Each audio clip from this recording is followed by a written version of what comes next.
welcome to another episode of Silk Road Nexus Conversations. Today, I am thrilled to bring Terminal back into our podcast. I met Darren, who is the CEO of Terminal Industries, a couple of months back at Manifest, and it was one of the most fascinating conversations, specifically on the ground issues that are keeping supply chain operators awake at night, the yard management.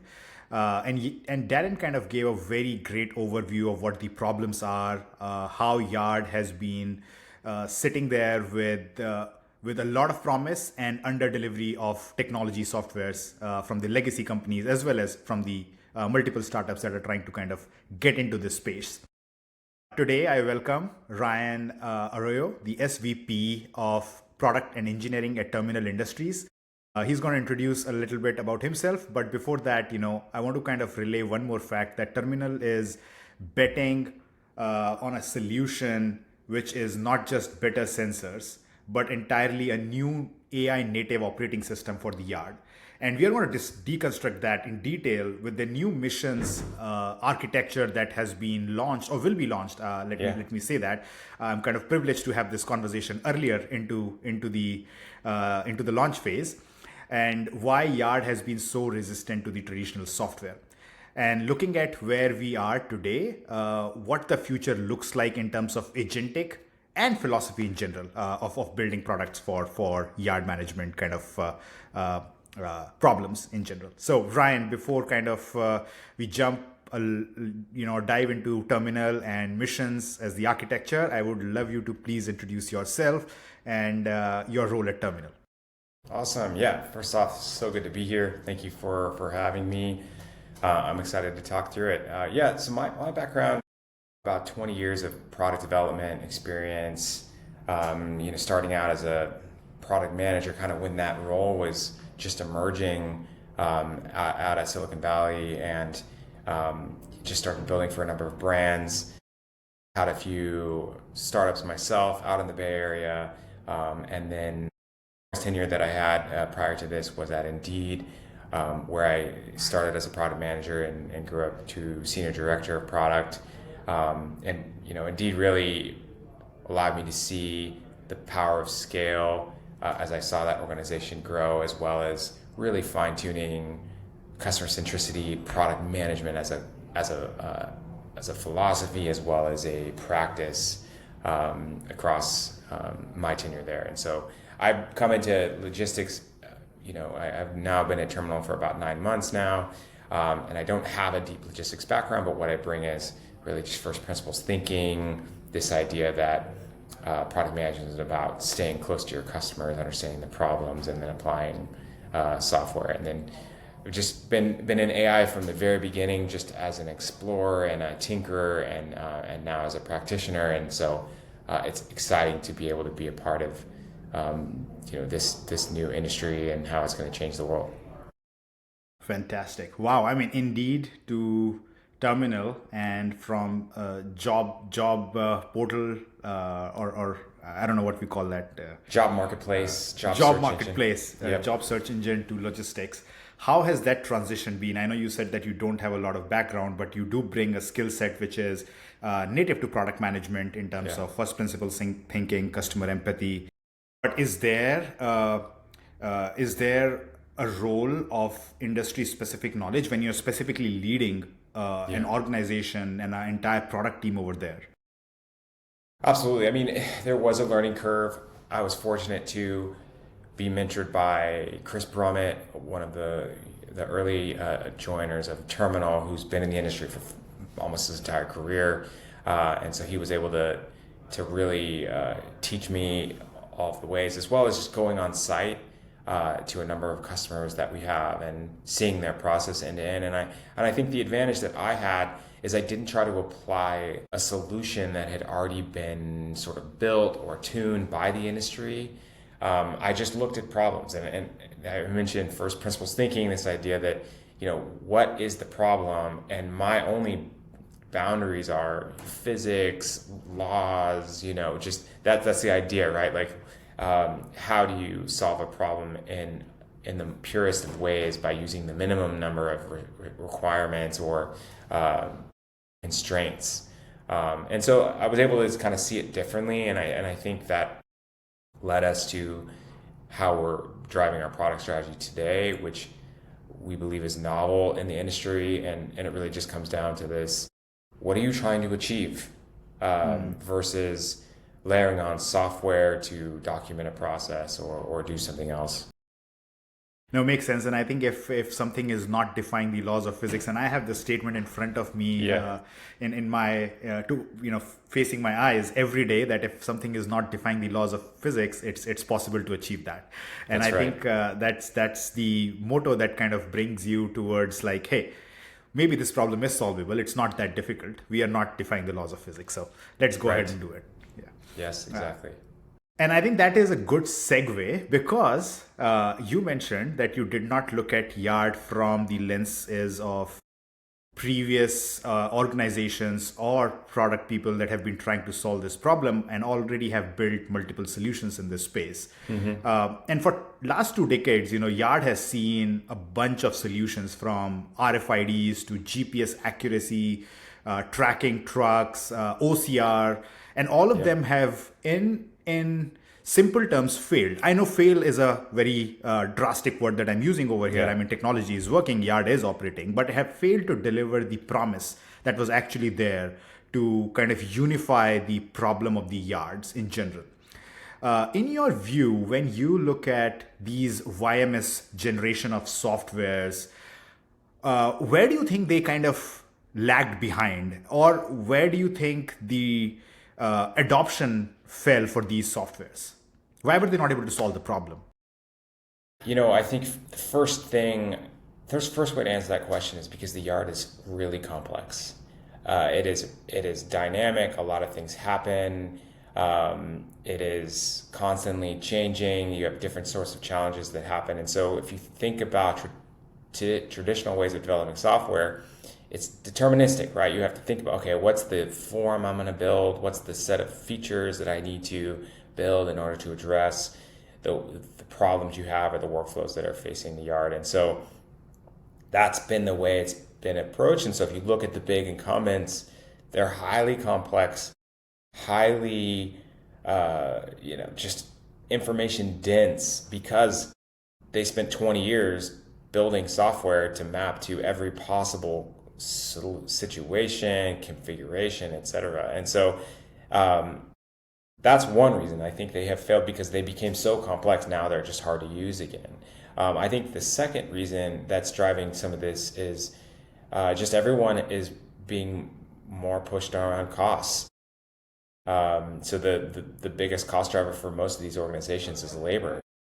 Adding software, if it doesn't eliminate labor, then it's not effective. And so now we're seeing this new wave of GMs and VPs in logistics saying, how do I get rid of labor, or how do I use my labor more efficiently? And so that's a philosophy that I think the software of the past wasn't driven by, and or the capabilities just weren't there because we needed AI to do it, or we needed more sophisticated computer vision in order to try to displace these things. So I think it's a combination of that. It's a very complex space. Traditionally, they solve it by putting more people in the yard, and then again, you have the way software was built in the past. You had to build that complexity in order for it to be, from the outset, in order for it to be useful. And I think the last part that you said, I think I'm just going to start from there, which is like, people decided to put more people in the yard. And do you think the problem with that is that there are marginal returns? I mean, you can put there is a ceiling to the labor that you can add to the yard, and beyond that, there are no marginal returns in terms of productivity gains. Or is the problem much more deeper than just adding more people over there?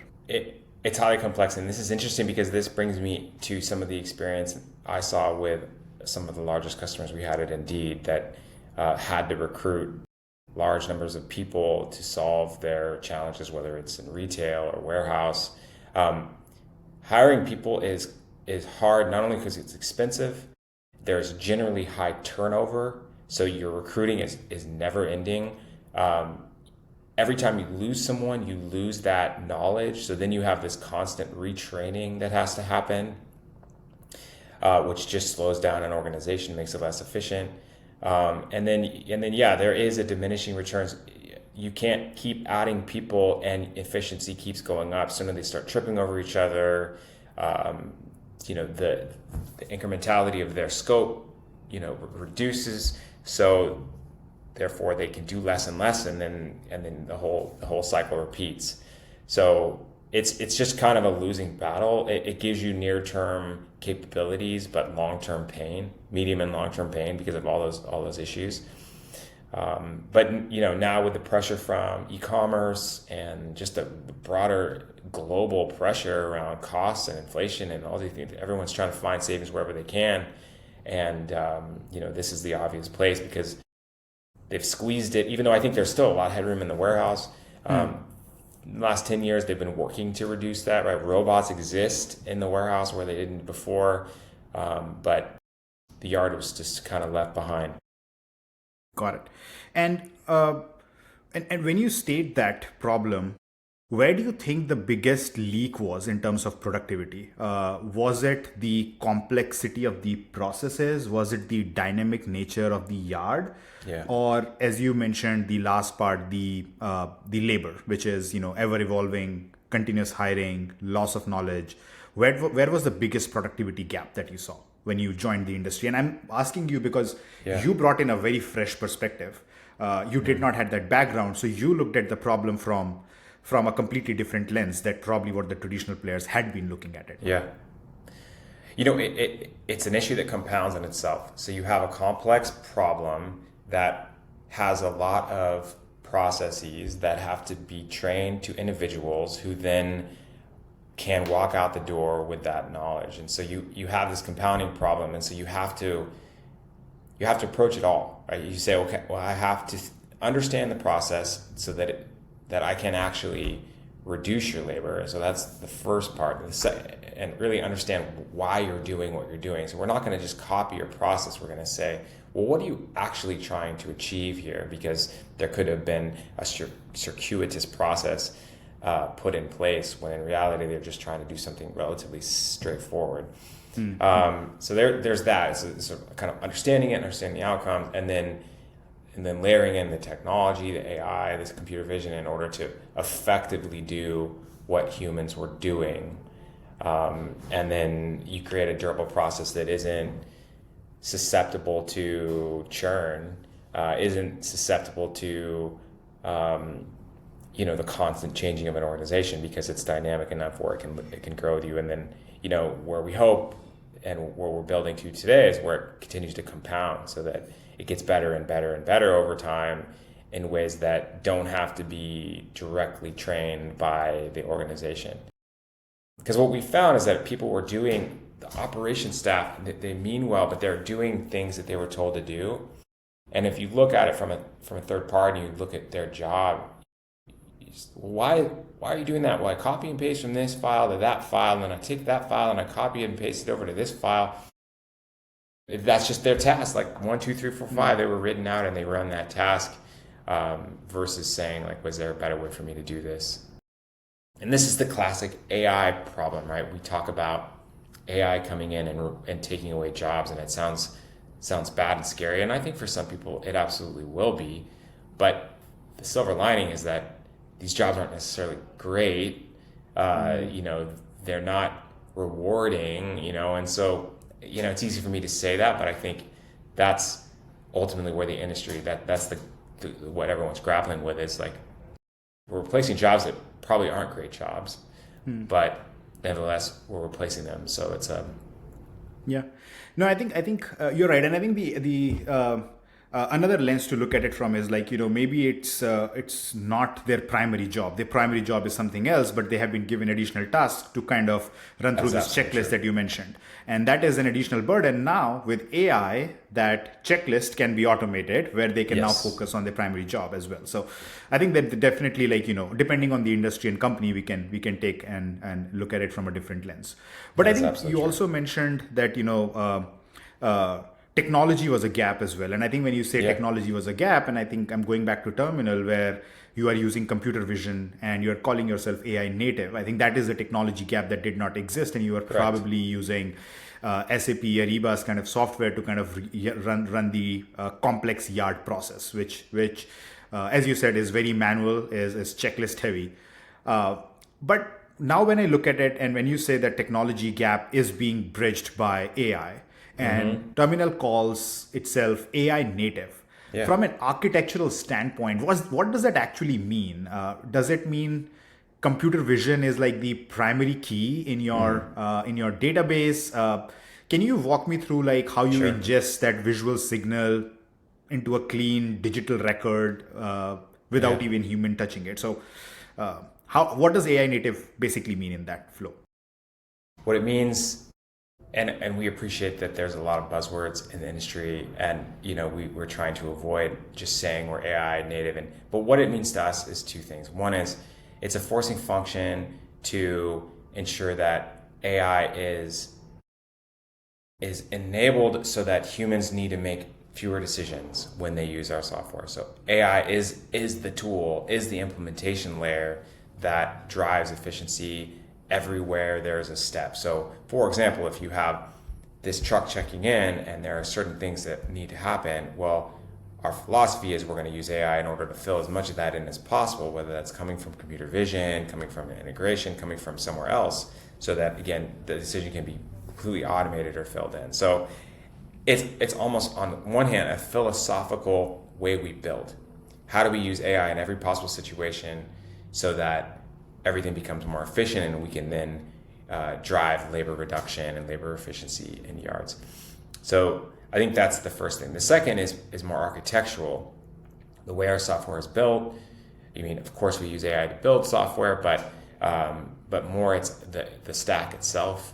So we use Temporal, we use AWS, we use all of these more modern stacks that allow us to layer in AI into our software. So Temporal is a workflow product. It was actually built by Uber and then open sourced.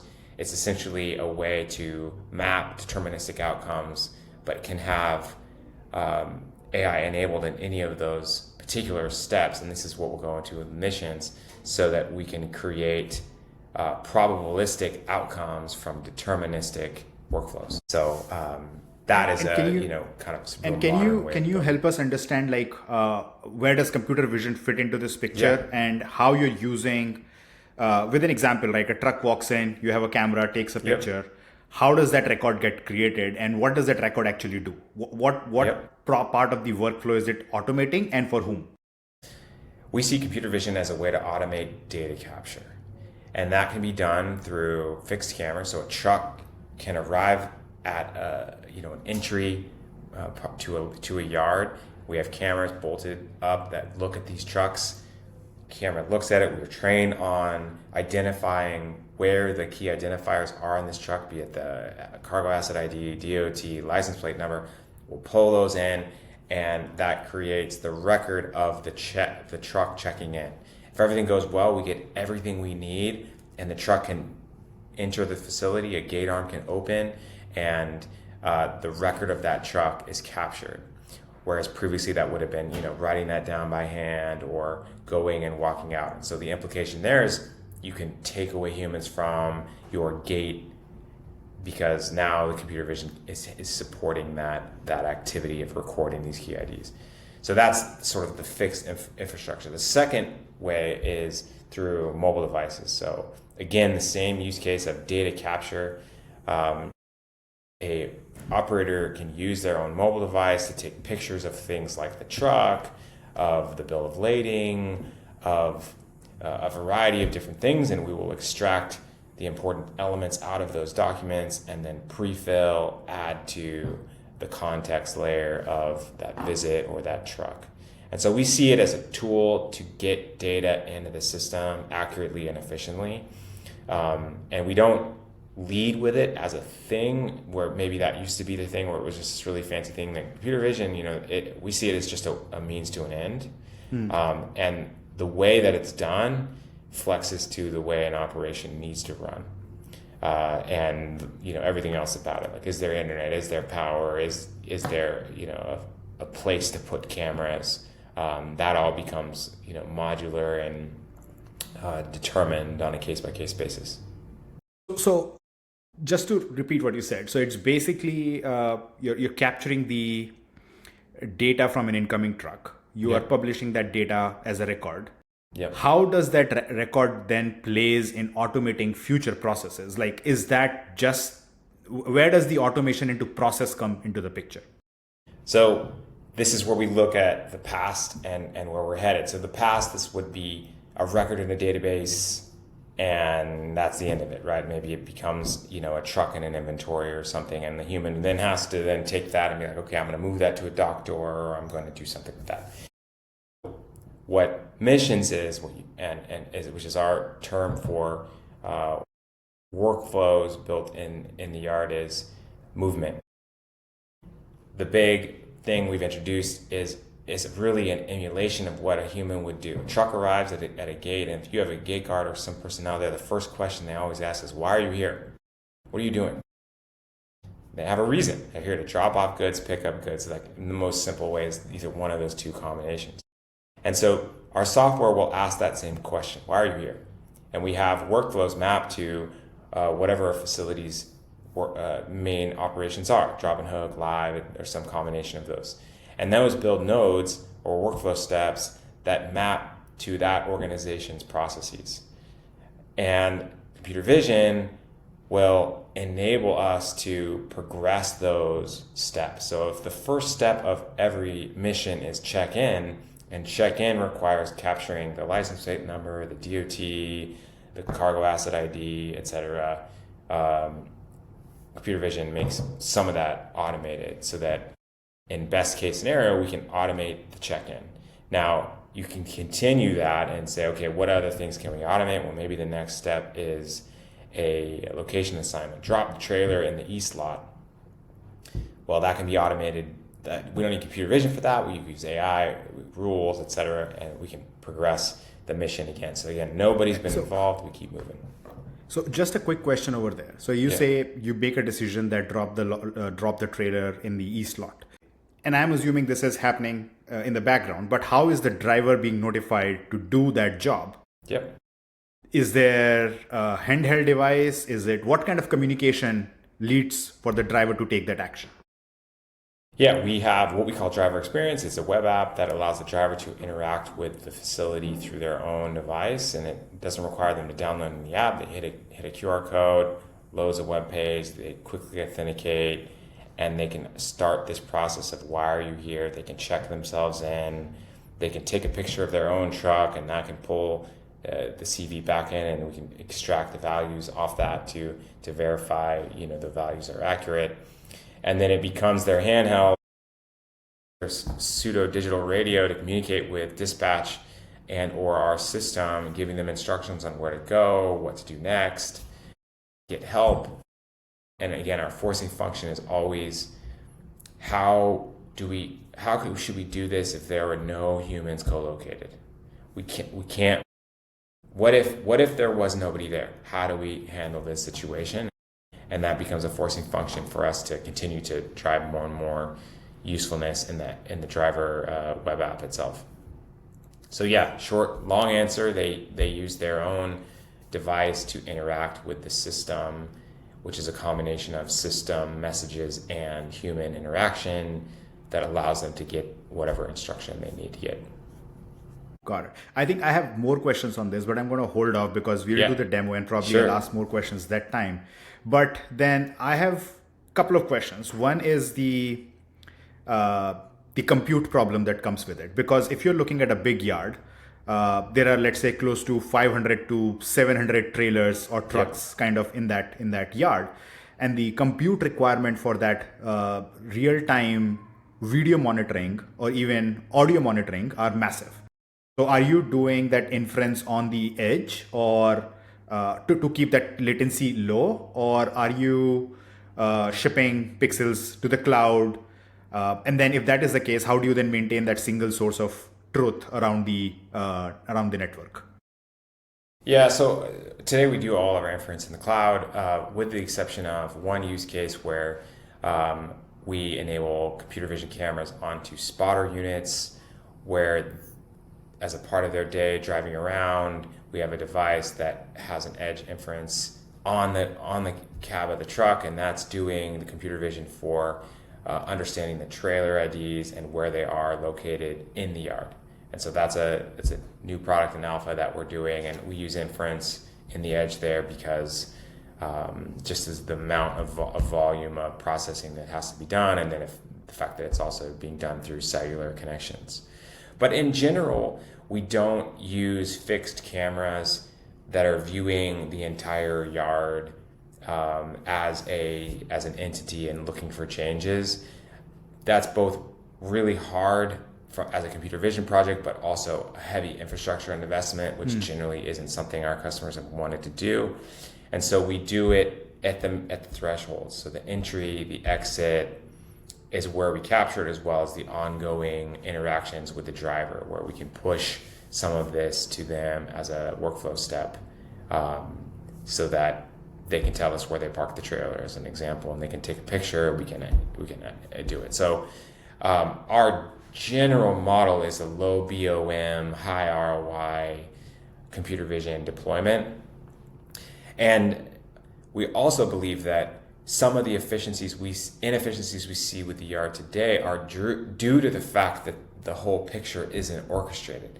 So, for example, a trailer sitting in a yard interacted with warehouse operations at some point. It was either loaded, it was unloaded, it was dropped off, etc. The fact that customers logistics sites don't know what that trailer is or why it's there is sort of a failure of something that happened in the past, right? Yeah. So our philosophy is generally, if we can orchestrate all movement, then you don't necessarily need to be constantly looking at the yard. You would have just captured it earlier in the process or the next time it's interacted with. And if a trailer gets loaded at a dock and parked in a spot, it's not going to just become unloaded.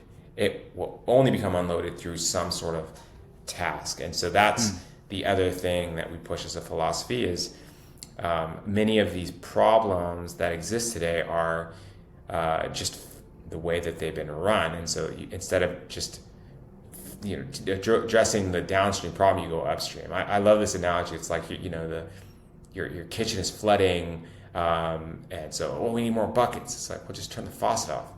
Oh, yeah, we could just do that. You're right. So yeah, it's kind of that. And I think that's so true, because I mean, at the end of the day, you can automate the processes that actually save time, but at the end of the day, the loading, unloading of trucks, or doing cycle counts inside the trucks, etc., are still manual processes, and they would still require change management at the right time. Like if you say this truck has to be unloaded at 10 a.m. and if there is no associates available to do that at 10 a.m., then probably you are going to increase or reduce your throughput of passing in and out of the trucks through the building. Right, exactly. And that's also one way that we believe that we're differentiating, is that we don't think of ourselves as just a pure YMS in the way that the companies do today, where if it's the warehouse, it's off limits. Like, because the reality is that the yard exists to serve the warehouse, and while we don't see ourselves in the near term going into the actual inventorying and movement of goods inside the warehouse on racks, when an order gets received from a customer, the first thing they have to think about, is like, when is this truck coming? What's the appointment? Where should I stage it? Which dock door should I put it at?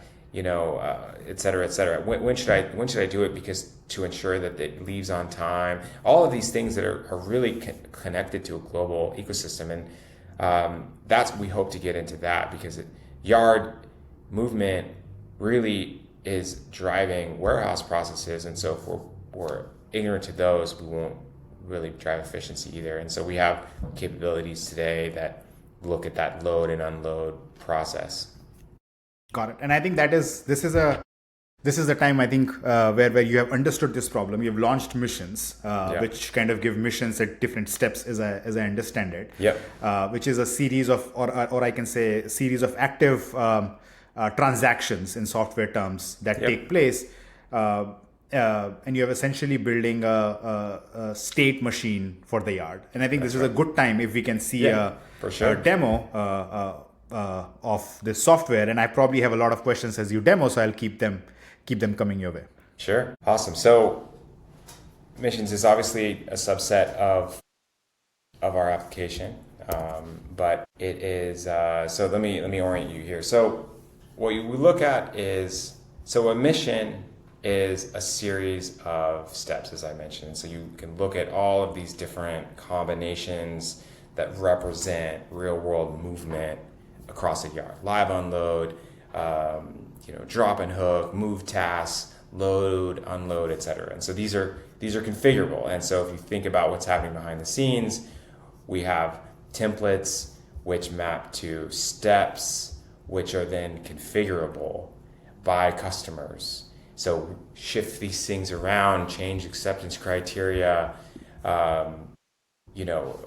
all that and do it in a no-code way. So you can do it so that we're adapting to the often dynamic nature of yards in a way that doesn't require us to have to build it before we need to address it. And so that's the big power, and that's where we're headed. And so if you see all these different definitions named, these are combinations of steps.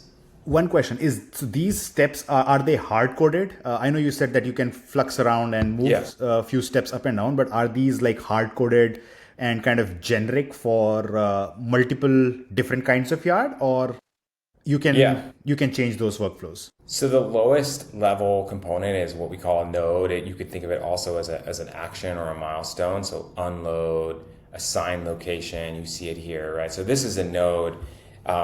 We come up with a set of these, and then they can be assembled like Lego blocks, but you can even configure them even further where a check-in, what you collect from a driver or a truck may vary depending on which site you're at, which customer, and so we can change the acceptance criteria of certain nodes. So they're both that way. And then of course some of them have constraints on you can't assign a location before you check in a truck, and so there's just some constraints there, but in general these are all changeable. So if you want to on the screen, select to create a shipment. If you want to do that after you assign a location, or you want the dock worker to do it, you want the gate guard to do it, you want the dispatcher to do it, no problem. We can do that for you, and we can change that, and that's driven by all the different types of roles that exist at a location and the capabilities that each of those people want to have. And again, this is on a site-by-site basis. I want my driver to be able to check in but I don't want them to do anything else, as an example. I want my dock worker to assign a dock door and et cetera, but I don't want them to do anything else. And so these just become toggle switches that allow us to go into any facility and map to their process. Because the outcome of this, if I go back to here, is a set of steps. So this is a simple one: move task plus unload, right? So you have a truck that was dropped, a cargo asset that was dropped the night before. It's loaded full of goods. I, as a warehouse team or a dispatcher, want to have those goods unloaded. So I'm going to create a move task. So the move task will be dispatched to your spotters that are in the yard, and then it will show up in the dock door. And we have this concept of task lists. So these are dock workers that are sitting with their device, and they're just watching things happen. And so I've got spotter tasks as well as dock unload tasks that I can follow along and say, okay, I got a trailer that just landed at dock 2. I need to unload this, and I need to action this task. And I'm a spotter, and I've got a movement, so I got to move this asset ID to parking spot 2, and it's a high priority. And so there's this orchestration of movement, and some of these things don't have to be thought about if the human in the loop is just saying, I want this unloaded. I'm going to just trigger that mission, and boom, boom, boom, we start kicking off all this orchestration and automating as much as it is possible. And then layering in all of the context that we can. So we have audit history on movement. We also have an ability to add photos and bills of lading and seal pictures to the unload process, which just adds more context to the overarching mission, as well as really just kind of knocking off point solutions, right? You have lots of point solutions that exist across the logistics industry to do things like verification photos. We'll just add it as a node, and suddenly we've just knocked out an entire competitor, because our advantage is we can do it in context. So instead of that dock worker having to type in a shipment number, a truck number for every single photo they take, that's already captured upstream. So now all that dock worker is doing is taking photos, and everything else is captured. So let me ask this question at this point in time. I think we mentioned dock worker a few times. So is the dock worker the primary user of this application? Because I see there are tasks that can be assigned to multiple people on this. So who is the actual user, and how are these tasks getting assigned to those people that have to perform them?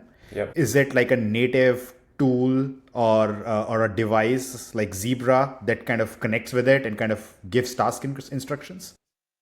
Yeah, so there is no single primary user. We think about the movement across the entire yard and even into the edge of the warehouse, and look at those as actors that are all participating in achieving the goal of this good or this driver. And so you have drivers, dispatchers, gate guards where relevant, dock workers, spotter drivers, and they all participate, right? So if you have this thing that needs to happen, those are all those people that are doing real world tasks around an organization, and so we enable them in context at the appropriate time to participate in the mission in order for that to happen. And some of those people may not even need to be co-located, right? We believe that your gate guards or dispatchers could move to some central office and just be managing it from what we call mission control, where we look at the movement, truck arrivals, etc. And they're looking at this happening. And so what you see here is an implementation of computer vision, where these trucks are arriving at these thresholds. We're pulling in the key IDs, as I mentioned, license plate number, power units, which just assist in a check-in process that can happen very quickly. But of course, a driver themselves can do that, and so that just creates optionality for a particular organization. Is it possible for us to kind of use any of our customers which is let's say not in production, but like you're kind of testing in a test environment, if you have a workflow that we can just look at and see, like from a truck coming in down to and let's assume, like I'll probably make up a use case, and this is a drop trailer use case where, let's say I am a supplier of Amazon. I'm a big supplier of Amazon, and I have a big shipment going out.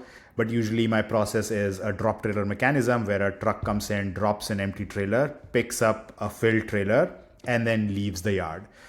Just to simplify the loading unloading part, kind of remove that from the demo part. But like if we just look at it as that mechanism. Yeah, so I don't know if I have a drop and hook loaded into this demo environment, but I can do live load and let's do the live load. It's kind of the simplest. So what I did is I loaded a mission. So again, there's a variety of ways where this can happen. If you can do it manually, I'm going to just select the appropriate mission, or we have this implementation with our computer vision where this truck is arriving, and again the question is, why are you here?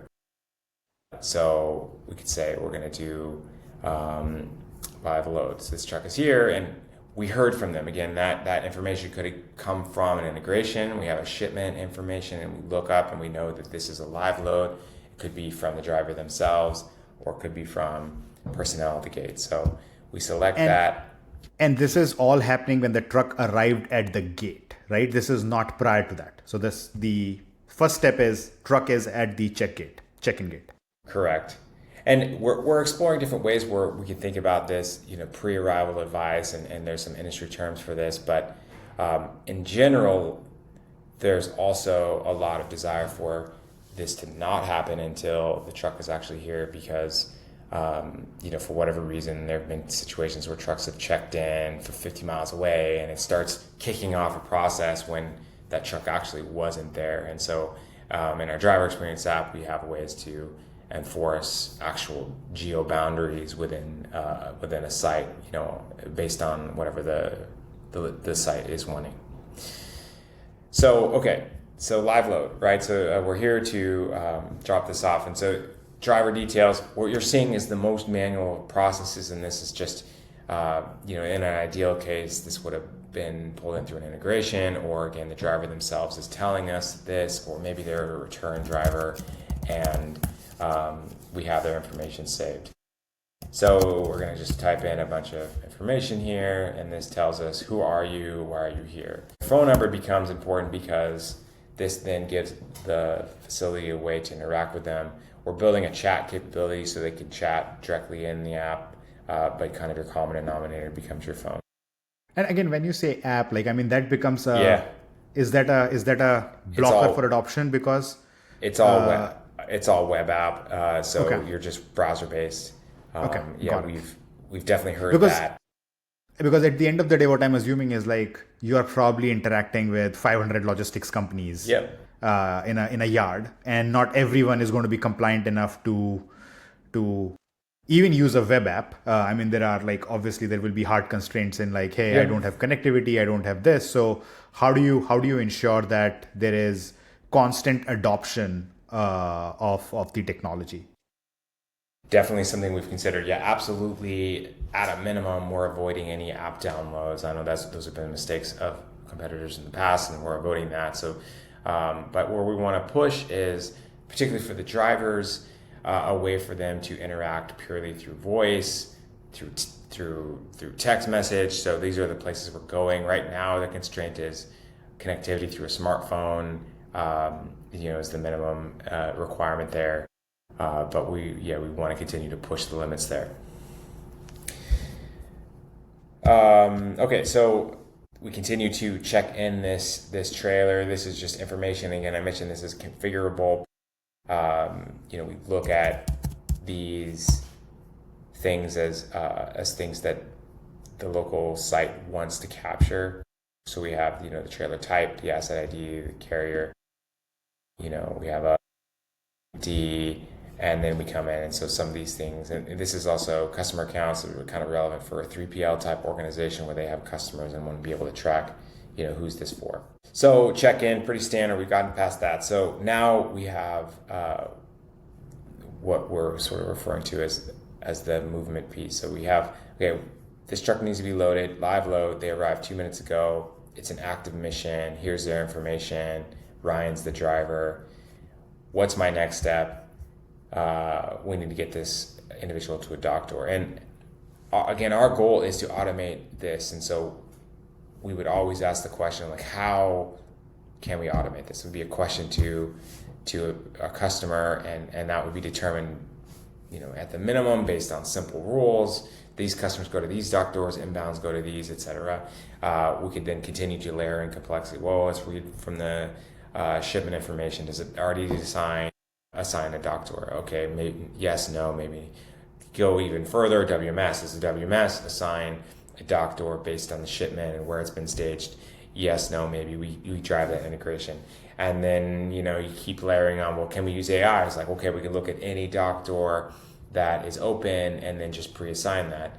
And so you kind of layer in that knowledge, but kind of your standard default is we always allow the control to be done manually. But even in this case, we're still ahead of the game, because if in the old way, this driver would have checked in maybe, with the gate card, but often that's just a, sign a piece of paper or on a notepad. And the first step is for that driver to go park, get out of their truck, walk into a dispatch office, which clogs up organizations. Drivers hate it. And again, it requires that human to be in an office somewhere. And so now we're ahead of the game. We assign them location. They get the instructions on their device. Go to, in this case, Nathan's Zone 2, but imagine Dock Door 2. So now we see it pushed to the dock worker. So this is the task that I mentioned to you. So you have dock workers sitting with their iPad or whatever device. It just needs to be connected to the internet, and they were assigned a task. So we've got a let's see, where did that Live load, dock load task. Yeah, Is that the one? Yep. exactly. So then they would action that, which would then go to the next phase of the mission. Let's do this live load. Let's see, dock load. Yes, start task. So any context that was layered in before will carry in here, but we didn't add a shipment. They didn't know at the time, but now we're going to add this shipment. This is an outbound.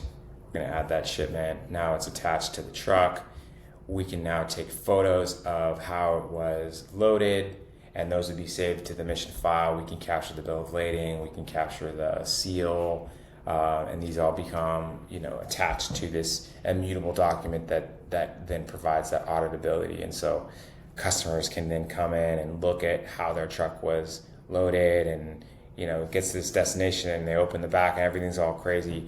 Well, they go back and look at the load photos. I'm like, well, actually it was loaded great. So this driver just drove 100 miles an hour over a speed limit, and so you have that auditability. So dock worker finishes their task, and that's the end of their context. They don't need to know anything else. They're done with their job. And so we now go back to the dispatcher perspective. So they're coming in and they're just sitting, and they receive a notification, dock complete, truck loaded. Here's a snippet of the photos that were captured, and then they can approve the departure. And the driver is told, "You're free to go," and they drive out. And so there's still a paperwork step that's manual. We're kind of working with partners to see how we can push that and really kind of move forward the EBOL, but we know that's pretty complex still. But regardless, we've minimized those trips to the office. We've given drivers full transparency about where they're at in their process. We have a timeline that can then be audited against driver dwell time, driver detention, load verification, and of course we have all of the captured timestamps, and in some cases video recordings if they have fixed cameras of what happened and who it was. Got it. Okay. So that's the simplest, and you can imagine layering in complexity of many more steps and many more integrations. Makes sense. And I think I have a couple of, I think what we talked about is a great happy path, right? Everything is working smoothly, but there are, in supply chain, yes, everything has exceptions, everything has unhappy scenarios. Yep. How do you deal with some of these unhappy scenarios in that software? Because right now you're looking at a very smooth check-in, you're looking at a very smooth availability at the door, smooth loading, and then finally a great checkout. But there is a line of trucks outside for check-in. Sure. Everyone is getting frustrated. Then you have other problems in the yard where you don't have dock assignments available because it's just backlogged, and you have to ask someone to wait in the yard. How do you manage those unhappy paths? Giving you different examples, but anything can happen in the yard, and a lot of these happen. One other problem that I have faced, because I have worked at Wayfair, and I think I was specifically in the domain where I needed to kind of check the BOLs to understand what has been loaded on the truck so that we can start building promises to the customer based on what has been loaded. And I'm not exaggerating, 60% of the time, could be more than 60% of the time, the BOLs are wrong. The BOL does not represent the true nature of what is available in the truck. It could be less, it could be more, and you have no idea until you actually unload it in your first mile. And it's too late by that time, because now you're firefighting to find the items that were missed from the BOL but are actually present on the truck. So how is there a plan to kind of reconcile the BOL to the actual availability? And I think computer vision is a good technology that can actually solve it if it's available in the right infrastructure setting, maybe within the trucks, or maybe at the loading gate where you take a snapshot of the label on the box and match it to the BOL that is present and identify the items that are missing or additional to that. Yeah. No, it's an excellent point. I mean, I think we think about it in layers, and human in the loop is built into the process because we know that things will go wrong. Our goal is to reduce the number of exceptions. And so if we think about classic things like CV accuracy and those kinds of things, we flip that and look at, well, the number that we're trying to optimize is the number of things that are automated. And so there's always going to be things that happen. And so we have an exception queue. And so you have a variety of these missions that can become in an exception state. And there could be a variety of things. Camera can't see ID, truck can't be moved, et cetera, et cetera. Truck is dirty. And so that creates a way of just highlighting those that then dispatchers or dock workers or drivers can start facilitating them. So that exception is sort of built in to the product, and that's the first way. And then the second way, you talk about the right things are loaded. I think it's an excellent point. I mean, today we think about that as just giving a digital record of the BOL that the warehouse loaded. We can go, we have all kinds of ideas of doing integrations where we can then pull in the particular labels on the pallets and say, okay, is there mapping to this BOL, and throw warnings to dock workers that you're loading the wrong thing. And so those become just extensions of the application that we can look at as we discover them by customers, get more integrations and things like that. And I think, I know like we are kind of problem solving a business issue over here, but I think that increases the TAM because now you are no longer a must-have party for just the yard, but now you are a must-have party for the partner that is accepting that truck or the partner that is sending that truck. So I think that increases the overall TAM as well in general. But coming back to missions, and I know you have a lot of great numbers that kind of highlight 2x improvement in throughput. But I mean, the just to play like devil's advocate, right? I mean, technology alone cannot solve a lot of problems. And in this specifically in yard, we have seen it's automating processes, but at the end of the day, someone has to execute on those processes. So how do you then measure 2x? Like, is that 2x in a best case scenario, or is that 2x in every case in general? It's always going to be case by case. I mean, if you think about a gate check-in process, if a human is having to walk out and they're blind to this truck coming in and they're walking around the truck and they're writing down numbers, we have plenty of case studies that show we can drop that time in half to check in a truck, which reduces the backlog. I think the other areas that we think about is automating those decisions, right? So like one of the big things that we see is a truck can back up at a check-in threshold, not because it takes a long time to check in, but because that gate guard doesn't know where to send the truck. So they're on the phone to the dispatcher. The dispatcher, again, has no knowledge of anything happening, and like, what's their BOL number? Oh, yeah, he has this number, and they're cross-referencing different IDs, and they're just trying to figure it out. And meanwhile, back up 70-foot-long truck, suddenly you're in the road. So I've certainly seen that. I've certainly seen that, like, working at Wayfair, we had like, a couple of instances where I was called in, is like, hey, this is like a mile long line of trucks because we are just like, and at that time the system crashed, the YMS crashed, so everyone was like working manually in those instances. Yeah, I know. And that's why our philosophy is really on the whole mission, that check-in is only as good as where it's going is only as good as if the right goods are there. And you have this whole piece, and so we look at that ecosystem, and so the efficiencies come from the movement overall, and again also looking at process, like, well, why are you just manually entering this data again? You could have just used it from the driver themselves, right? And like we see that over and over again, where the gate is completely independent of the warehouse. They check in once and they check in again. So it's a process thing as well, that you look at it and you ask those questions. Why are you doing? What do you actually want to do? Where might I find that information? Where is that stored? And then you just start chunking away at it. But the base workflow becomes the guiding anchors for you to continue to just map and orchestrate the whole process. And I think what you state is a very important point, because And I think I truly believe that orchestration through software is much better than orchestration through humans, because software can be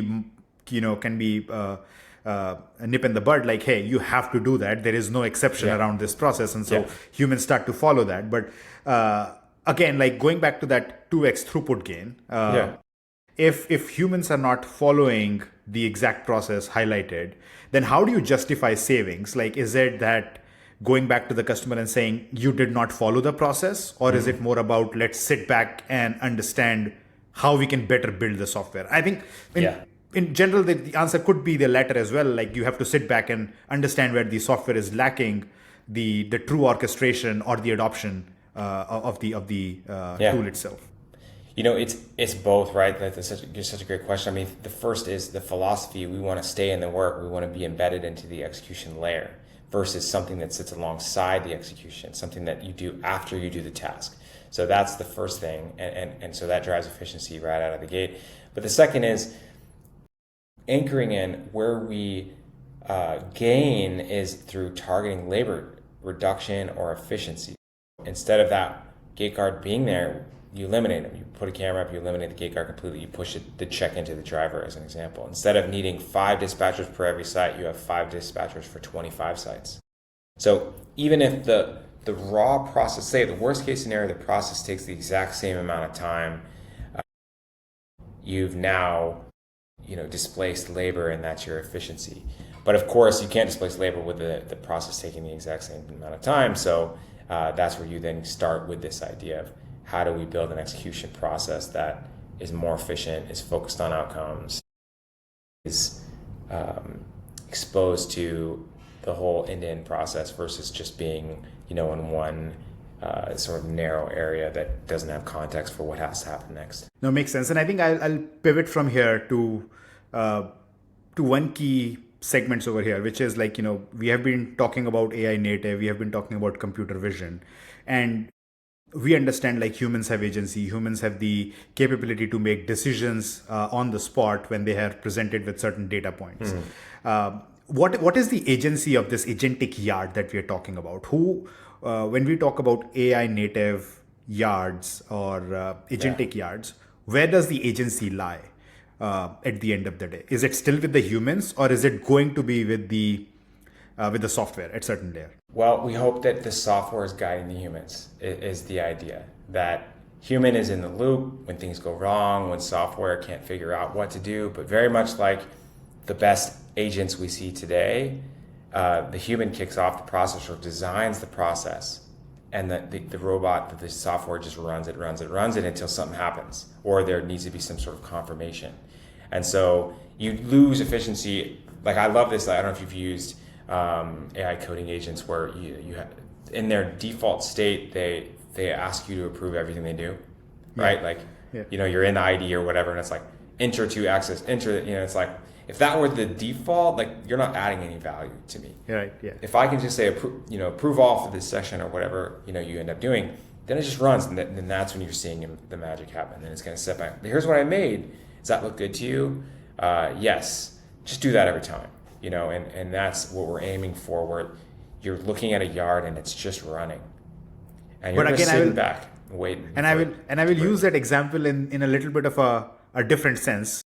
That we do have agents that are making that autonomous decisions, but at the end of the day, they do make mistakes, they do hallucinate. Yes, and it is up to the humans to provide the correct input. And I think that's where the biggest problem is for the agents that are not learning well enough, is that the humans are not providing specific enough inputs to improve the outcomes. Sure. And in this case of yard, again, you're going to be dependent on the operators, the associates, to actually point out what is the mistakes with the check-in, what are the mistakes with the door allocations, what are the mistakes with the checkout, and those inputs have to be very, very precise in terms for the agent to learn and improve quickly. Otherwise, it's going to be like a software that was built, again, going back to that initial conversation where we have been trying to build yard management software. The promise of agent is that it will try to improve the outcomes. But if the inputs are not great from the operators, then it might not improve as quickly as we expect it to. Correct. And I mean, there's different ways to mitigate that, right? You could support the human when they're entering things and already kind of know the right answer, to some degree, and you say, well, can't find that, or that's incorrect. I mean, obviously computer vision comes into this as well. Don't make them type in their LPN, just have it be recorded.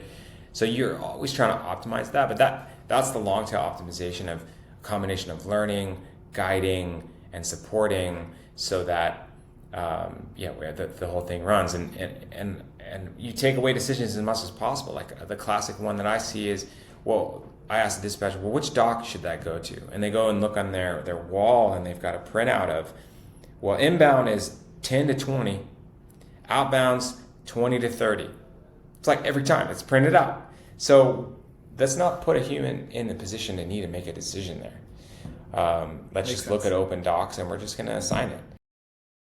And we only need to, and if we have no assigned, we have no open dock door, well, let's kick off a spotter task and pull a trailer out. And let's do that 20 minutes before the appointment is scheduled to arrive, because, our TMS is telling us we've got a truck inbound.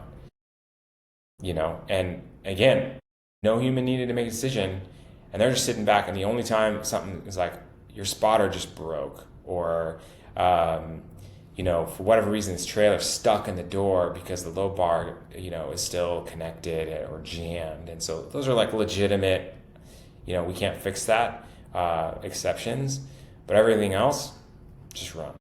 Yeah. No, great. I think it was fantastic having you, Ryan. I will end with one last question. Sure. What was your favorite part of building missions, and the launch itself? I know launch probably will happen publicly, probably next week if I'm not wrong. We have a few customers on it now, but yeah, the public launch. But let's say a test launch with few customers. Yeah. What was your favorite part of building missions? Anytime you build something under the assumption that it's going to solve a problem, you always have this sort of anxiety the first time it hits the world that it is solving the problem you hoped it solves. And so seeing those aha moments, those excitement, like, oh wow, that from the users, I didn't expect that, that's so cool. That is what I live for, and why I build software, and because you're doing it for someone real, and that I think is always the rewarding of any kind of major feature, especially one that's you've been sitting back and planning for so long. But then I'm also excited to see how it's used. You go and you look at these organizations, how they're using it, and we've learned some stuff. I'm like, oh, that's interesting, an interesting way to map those together. Like, oh yeah, we tasked those the night before. And so we're wondering and sitting why task lists are sitting there, for 12 hours, where we're thinking there's a bug, and I'm like, oh no, the day shift schedules them, the night shifts pick them up. Oh, okay, that's awesome. So just seeing that out in the wild. Awesome. Great. Now, thank you, and good luck with missions. Thank you. And I hope it's a success. I definitely love the interpretation of that software in the yard. Looking forward to the adoption stories, and probably will connect and learn a bit more about the improvement numbers that the customers are seeing. I know we have 2x with pilot customers that you already have there, but I would like to see how that number evolves, how different use cases kind of average it out, and that would be some of the interesting things that I would like to learn in the future. Fantastic. Great to be here. Thank you. Thank you. All right. Take care.